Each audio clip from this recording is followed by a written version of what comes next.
Bismillahirrahmanirrahim. Assalamualaikum warahmatullahi wabarakatuh. Waalaikumsalam. Rabbi shrah li sadri wa yassir li amri wahlul 'uqdatam min lisani yafqahu qawli. Subhanaka la ilma lana illa ma 'allamtana innaka antal alimul hakim. Jadi bagaimana kabarnya semua adik-adik? Ya baik. Alhamdulillah. Jadi pada hari ini kita akan melanjutkan pembelajaran kita mengenai mata pelajaran tidak akhlak. Ya, di mana temanya adalah mengoptimalkan kegiatan intra dan ekstrakurikuler keagamaan sekolah dalam menunjang pencapaian kompetensi pembelajaran akidah akhlak. Jadi ini adalah tema dari pembelajaran kita pada hari ini. Kemudian ada pun sub-temanya, apa itu pengertian dari intra dan ekstrakurikuler, kegiatan intra dan ekstrakurikuler keagamaan sekolah, kemudian kegiatan intra dan ekstrakurikuler dalam menunjang pencapaian kompetensi pembelajaran akidah akhlak, kemudian faktor pendukung dan hambat ekstrakurikuler dan keagamaan. Jadi yang pertama, apa itu intrakurikuler?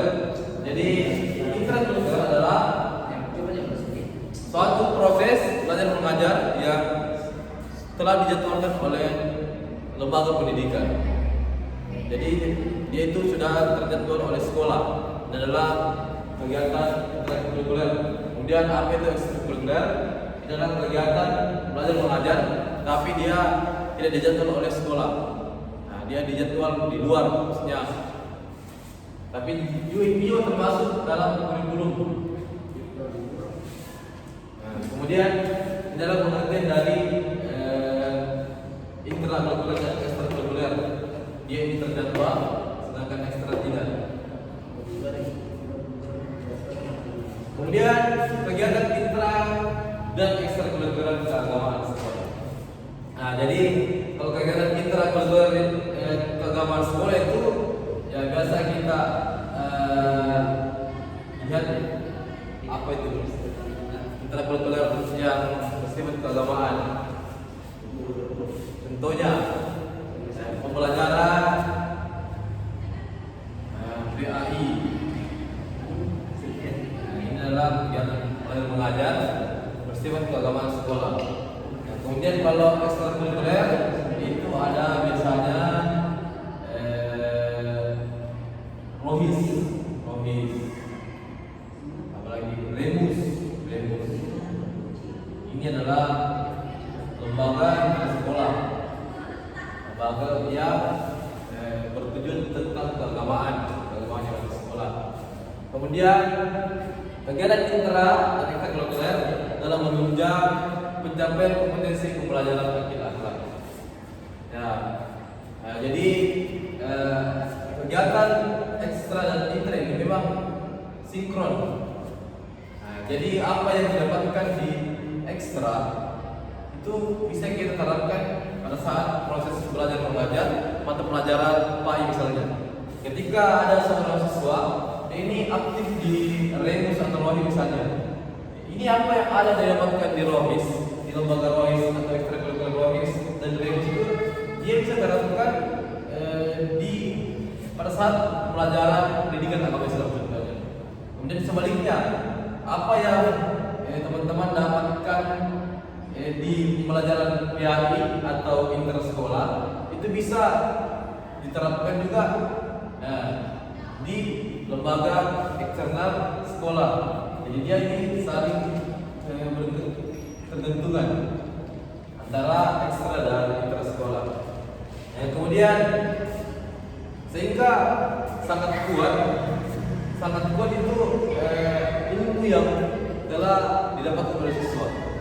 Jadi ketika siswa itu dapat ilmu mengenai PAI, dia bisa terapkan di rohis. Jadi ilmunya itu langsung memang dia amalkan dan sudah terapkan.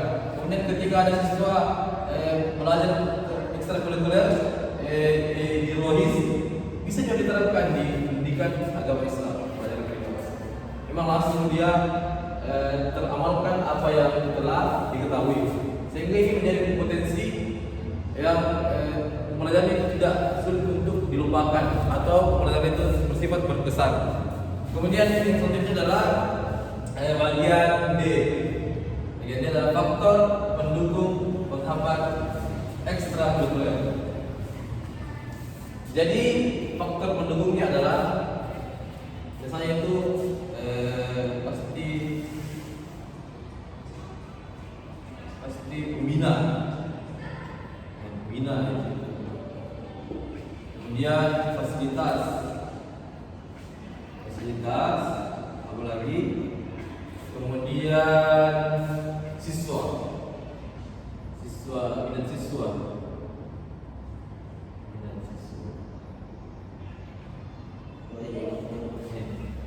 Kemudian dan lain. Ya, ini adalah umum. Pendukung umum ini. Pendukung umum. Jadi dan lain-lain dan sebagainya. Jadi ketika salah satu faktor mengapa ada ekstrakurikuler di dalam sekolah itu karena memang di sana ada pembina sekolah tersebut. Kalau tidak pembinanya mungkin tidak ada yang namanya ekstrakurikuler. Dan mungkin siswa membangun sendiri namanya kegiatan ekstrakurikuler. Kemudian selain daripada pembinanya, kemudian ada juga fasilitasnya. Nah, mungkin adik-adik sudah tahu. Mungkin kita di sini tidak bisa belajar kalau tidak fasilitas. Ya, kita tidak bisa duduk di kursi, kita tidak bisa duduk di meja. Bahkan saya sendiri sebagai pengajar tidak bisa menulis di depan kursi kalau tidak fasilitas. Ya, itu adalah faktor pendukung fasilitas yang memadai. Kemudian adalah minat siswa. Minat siswa juga. Minat siswa. Ya. Seperti yang kita ketahui, saya di sini mengajar karena ada siswa. Ya, kalau tidak ada siswa, belum mungkin saya mau mengajar. Ya, begitu pun dengan guru. Begitu dengan siswa juga. Siswa juga tidak bisa belajar. Mungkin kalau tidak ada gurunya yang menjadi pemantik begitu. Ya, mungkin memang perlu ada siswa.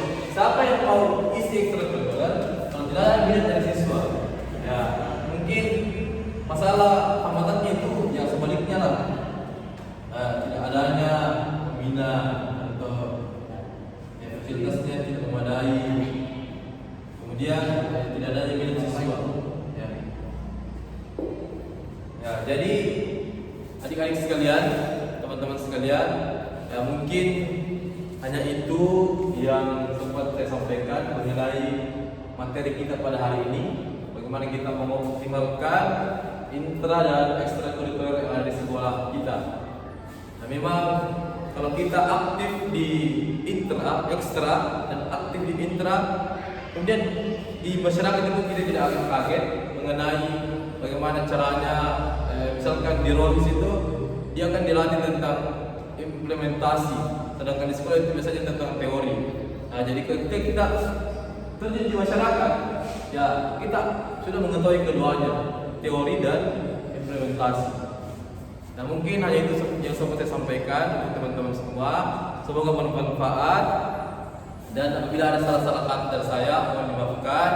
Dan saya tutup dengan doa kifaratul majelis. Baik. Assalamualaikum warahmatullahi wabarakatuh.